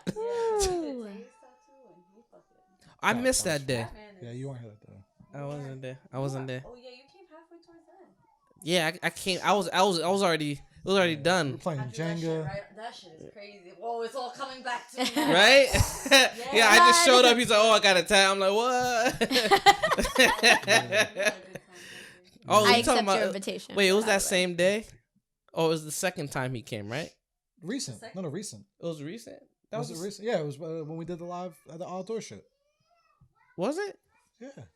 It was the podcast. Oh, then that. For another day. That's Yeah. right. He That's did. right. I He was stayed Wasn't the first- longer. Because you didn't see him the first I time. didn't see him the first time. This was I the- missed yeah. him the first time. Yeah, I The second remember, time. and that's when we had that lovely run that day. That was that. That's actually yeah, My fucking yeah, the epic the run of the fucking park. sinkhole. That's actually was gonna be the last thing I was gonna ask you. We're running a little on time, but like, how was your experience in North Carolina? Oh wow, we had need a whole. Y'all ate a lot. That's what I understood. No, in we that- ate a lot. in that No, episode. the food. Listen, I went to what's that place? Crack and Barrel or something like that. Cracker Barrel. Yeah, Cracker. That's at Crack and Barrel. Mad What's it called? racist. Mad racist. It's Cracker Barrel. That shit was good though. I ain't gonna lie. It's Crack and Barrel. Cracker. Cracker Barrel. It's like I said, that's why it's mad racist. It's Cracker Barrel. Like that food so good, I don't forgot the name. So anyway, it was not even just that. It was like other spots. Like I felt like the food was different. Like it just felt like all of it was like home cooked in the back. Like that's what it felt like, and it was just like it wasn't. It too was. hefty. We were chilling with chickens. We just chicken. Yeah, we're chilling with chickens. Just chicken just ran up on me. It was like, hey, what's up? I was like, why is there a chicken chilling next to me? What is going on here? I was chilling with him. I said, But fuck was y'all. it good chicken? It was good. No, we didn't eat the chicken. Chicken Fred. That was the name. Chicken Fred. Chicken Fred. Yeah, he was cool. But I had a fun time. It was great. Tate took us on a tour. We got to see North Carolina. Apparently, I thought I had went to North Carolina. I had never been to North Carolina. I had never been there. I actually went to South Carolina. So I was like, Myrtle Beach I've was been in to- South Carolina. So that's why what I remembered made sense on my experience. I drove through North Carolina, but I've been to South Carolina. I Right. stayed there a night in Right? South Carolina. It was different experience that I remembered. Yeah. But yeah, I had fun. I had a great time with Tay. Was Eat, play video games, and do a pod. Picture in the back. You know what my favorite moment was? We were just sitting there watching The Longest Yard, and then the Oh next yeah, day, yeah. We're watching the movie. I just like I don't remember. When I that was the last day. when I was in that no the last day we were watching the Joe Budden stuff and the comedy stuff. That night when we just didn't want to leave his hotel, it was mad late. Oh yeah, we were watching Longest Yard, and I was like, yo, I didn't remember the last time I just sat with like me and you've done it, like me, you, and Quay watch like TV, right? But I feel like that was different. Like it was just the three of us. I guess maybe because it was like dudes. I don't know if that made a difference. It was a bro date. Yeah, maybe I did. I was like, bro dates should be so much more frequent and normal. Right, we should have more of that. I keep telling you that. Honestly, some of the best times that I've ever had with some of my best friends is like we'll go to dinner or we'll go to one of each other's houses and like put something on and just sit there and like we're eating chips and salsa and we're just like right, just sitting in our energies together, like, and shit's fun. That was like the best moment. I was just destroying Texas rubbed wings, so barbecue you eat a lot from Hooters. I was just like, yo, this shit is amazing. I was just tearing. I know y'all want my people. Y'all eat a lot. I like that. Right. Listen, I'm a foodie. Next time I'm bringing that air fryer, man. Oh, my air fryer. Next Monday. Yo, next Monday. Man, next Monday. Next Monday. I'll bring it. So, what were we gonna say? No, I just said sweet. I was just having my mouth was drool. I was thinking about the food. Yeah, I was like, ooh, am I picking up banana cake shakes on the way home? Like, It's out of the way for me. It's probably on the way. It's out of the way for me. It's out of the way for me. I gotta like go through Pacific to get there. But we we have that. Also, we are announcing the crowdfunding, which is a donation for the show, so you can help donate towards the show we are working on. Me, this guy, Nat, Tay, all of us, the brand, the Therapy Without a Degree brand, is announcing a fucking TV show. All right. Yes, gunshots. Pam was a major part of it as well. She was our PA for episode 0, killing that shit. She did some boom. I did. Yeah. Acting next. She just don't know it yet. Shh. August was like So we're gonna mad shit. I like how you said that in there, but yeah, we'll talk about it later. When I send you the script. So we mad shit going on with that. You could actually follow the Instagram. It's Therapy the Series. You'll be able to find the links to donate in the website when this airs. Maybe not the first day the audio drops. Day or two after, if that for the audio. If you're watching the video, it's definitely out. So check that out if you could really donate towards us. It's really just to help, really with the production, to make the movement, to send a message across. Just because I want to be able to, my main goal, just beyond anything, is to start. Like the first goal is to employ the people that I love and to employ the people that I rock with, and to be able to give us jobs doing something that we all love. You know what I'm saying? Like that's the first goal. You know what I'm saying? Is like I want to be able to be like, yo, Zane, you enjoy doing this shit. We enjoy doing this shit. Here, we got to check. Pam, yo, you enjoy doing this shit. Like, bang. Like, that's the fucking goal. Now, you like doing, like, that is the goal. That's the ultimate goal. And we have the creation, and we've been doing it, and, been funding it out of pocket. But to really take it to that next level of that, to being able to, like, and with that, it's crazy because you know how many lives change with that shit? Like, I was sitting there and I talked about it, I think, with you, Pan. I was like, yo, it's crazy because, like, a lot of y'all didn't even know each other. A lot of us didn't, like, how many people were connected? And he knows someone that is the best friend of someone I'm close with, and I didn't meet him until I met him through you. Oh, wow, yeah. I didn't meet him through, you don't even know what I'm talking about. I don't. Who? Exactly. This girl, Yaniri. Yaniri? Yeah. Yaniri Jimenez? Yeah. Basketball player? Yeah. Wow. That's She's a like, throwback. oh, you know Phil? I was like, excuse me? That's So a throwback. It's crazy how that works. And with that, it's like we're building something that is, like I said, we all doing it for what we love, because that's how I work with people. Like, if you don't want to do it, that's cool. But we all doing that shit. And it's like, yo, we could change so many lives. By doing that. Like, imagine going to work and having working on a project that you love and getting paid for it. That's life-changing shit. You know what I'm saying? Like, that's life-changing shit. So that's the first thing that the real reason why we wanted to create this and do the donation and the crowdfunding is I want to really change the lives for the people that are putting in work and that really, really want to do this with their lives. Like I want to, I want to be able to be that person to say, yeah, this is something you love to do. Let's do it. Let's make it happen. You know what I'm saying? And we're going to need the support from our family, our loved ones, and the people that to be able to make that happen. And that's the first. And then the second is the messages in these scripts. You know what I'm saying? Like it's based off the podcast and all the topics we've done. And, you know, we're going back to the beginning, but it's like, they're all messages that when I'm going, like, y'all know with the scripts, y'all read them, you were there. Like there's some serious messages in there that I want people to get across. And that's always been with this brand is just finding different ways to send the message, whether it's through an art event, you're maybe going to have that, like that, you're going to get that message through looking at a piece of art.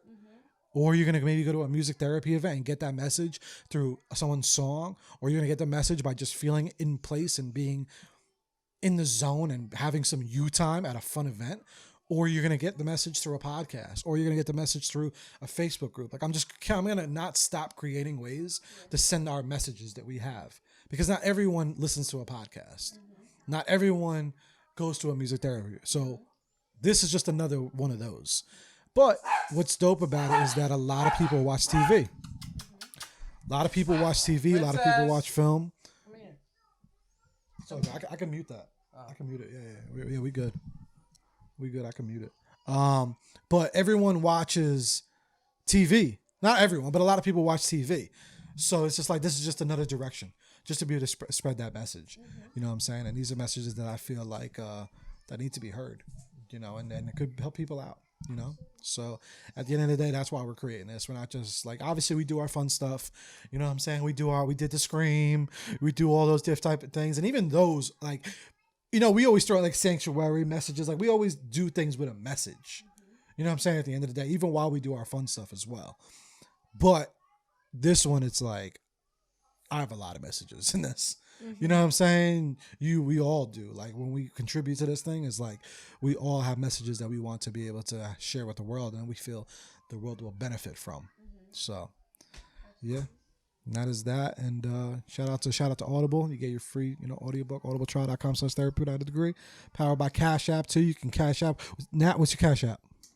My Cash App is Nat Cruz Tattoos. All my domains are the same. All easy. Yeah, Zane, what's yours? My Cash App is I am Zane Studios. IAMZAIN Studios. Pam, what's yours? It's very easy. It's my first and last name, Pamela Pujols. That's Pujols. Word. And then we have the one just for the overall brand, which is Therapy Without a Degree. That basically just covers all the costs. Things have costs, the mics, the SoundCloud, the website, all the different things. So it covers first the cost. And then once we're able to start really making profit off of it, it goes to all of us. So that's for the brand as well, if you want to donate towards the brand. And then there's my personal one, but you don't just donate towards the brand to y'all. Shout out to Cash App too for having that platform. It was created and it helped a lot of entrepreneurs out here get their money nice and easy. So that's always a good thing. What do y'all want to shout out for this week, as y'all depart from this episode? I want to shout out the movie called Kin. It was made in 2018, produced by Michael B. Jordan. And it's a movie on a kid finding this intergalactic gun. But the story is not really on him. The story is kind of like on the brother and how he's like, he just got out of prison. And pretty much he owes people money. And he goes back home and his father doesn't really want him around his like adopted brother, like at all. And it was like as crazy as the movie was, it was more like family. Like even without the science fiction part, it was just like the bond between him and his adopted brother and whatnot, because he's been in prison for X amount of years, And it was an interesting story, and I just wanted to give that movie a shout out because it didn't get a lot of publicity in in theaters. And after watching the movie 2 years later, I'm like, this movie was actually really good. And how they ended it was like, I need a sequel. but it bombed in box office. Like they put 30 million into it and only got 10 in box office. Wow. So that being said, it's not receiving a Yeah, sequel. so go watch the movie. So just go watch the movie. What's the name of it again? Kin, Kin. By who? Do you know? I don't know who directed it, but I just know it was produced by What? Michael B. Jordan. Michael B. Jordan. So look What up platform Kin. is it on? I feel like I had just saw to. it I had. recently. I had to get it the way that Before they come after You you. had to rent it, right? I had to rent it. You gotta purchase it. Okay, Redbox, gotcha. Right. Green box. Matt, what about you? Either one of y'all. Like anything, I want to say I'm reading a book right now. It's called The Compound Effect. I read this book every January, like for the year. And there's one line in this book right now that I've read this book like 5 or 6 times now. And I started reading the book over the weekend, and there was a line in that book that says, "The future is what you make it." And even though I have read this 5 times prior, that really hit me. So I want to give a shout out to that book. It's called The Compound Effect by Darren Hardy. Nat, anything? You want me to go? Or? I just want to shout out the team that we are working with, because we have some really, really incredible people that we're working with that just bring so many different perspectives and lived experiences and talent to the table. And you got 180 something episodes to show for it. Mm-hmm. So, shout out to the team that we have personally and all the other people that we've had on our shows. So we're in Jersey Media because goddamn, you put in the work. Yeah. Yeah, thank you. Yes, we have a lot of dope individuals around us. I'm gonna give a shout out to it's a gun range that I went to. It was called Reloaders. I went to it. It was in Route 23 in New Jersey. Yeah, Wayne. Yeah, it was dope. We'll find out Pam out here shooting. I haven't been there. But I watched them build that. Oh, you watch? I think I seen it on the highway watching them build. I just never went to it. I know exactly what it is. It's right there. It's dope. So I went over there. I had an amazing time. It was cool. It was a little date. I had fun, and it was dope because I've never shot before. I was on the bucket list, and I've always. Wow. What's that? Said wow. Yeah, it was the very first time. I've always wanted to go. It was definitely up there. So I was like, I had to do it, and I had a great time. So anyone that's want to do that shit, yo, just start getting this shit off your bucket list, yo, and just do it. So Reloaders, it was fun, dope. You got anything else? No, thank you for having me. It was an awesome time. Thank you for being here. We need you back. Get Up 10 podcast, January 11th, right? Yeah, January 11th. You the boss. What I say? You said get a 10. Oh shit! I was like, How wait did a minute, I you say got that? 2. Thinking of fucking Ginger in the back of my head. That's so weird. Rewind. Why did I say that? Oh man. Where's I messed up with. Oh man. Oh wait. We gotta give the awkward. We gotta get this. How convenient is that? Wow. How convenient is fucking that? One more time. You for the the Boss people. podcast. Why You the boss. did I say that? Maybe because it's the same syllables. You the boss. Get Up 10. It's the same syllables. That's probably why. I Joe, looked it's at okay. Nat, and then I looked at who Nat was looking at, and then I looked back at Nat. I'm like, wait a minute. She was like, wait, wrong podcast. And I was like, that was a podcast? So now I'm like in this bubble while this is happening. Like, Get Up 10. That's so funny. Like, 'cause that's not it. that's so funny. Like, With mad confidence, so it's okay. That It was so much so that you almost smooth. convinced me. It really- I was like, yeah, January 11th. And you're like,